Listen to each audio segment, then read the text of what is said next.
Стоп, эта фотография не подходит. Таких слов при съемке выставленных фоторабот точно не звучало. Запечатлеть нужный кадр движения постарался Заур Плиев. Преступление и наказание, падение Джанхота, доходное место. На этих 50 фотоработах отражены сцены спектаклей в 4 театрах республики. Эмоции тут как раз-таки настоящие, постановочных тут ни одной нету фотографии. Тут фотографии 4 театров. Это Ингушский национальный драматический театр, молодежный театр Ингушский, театр юного зрителя и Русский государственный музыкальный драматический театр. Просто один театр был бы слишком скучно. А если ты собираешь всех 4 театра, и эмоции разные, и настоящее все это передается.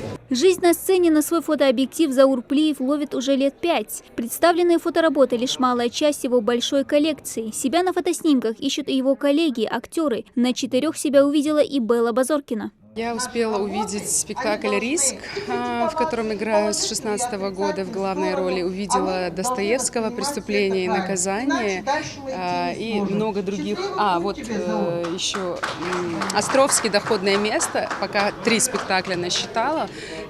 Должна сказать, что это большой талант, чтобы успеть уловить такие вкусные, сочные кадры. Это уже 4-я выставка фотографа. Талант, творческий подход к своему делу и любовь к культурной жизни региона собрала немало зрителей на этой. В их числе и министр культуры Залина Альянова. Театральное искусство – это очень динамичное искусство. И сегодня глазами фотографа мы видим именно те мгновения, которые он запечатлел. И, возможно, те же спектакли, которые мы уже видели, они все нам знакомы.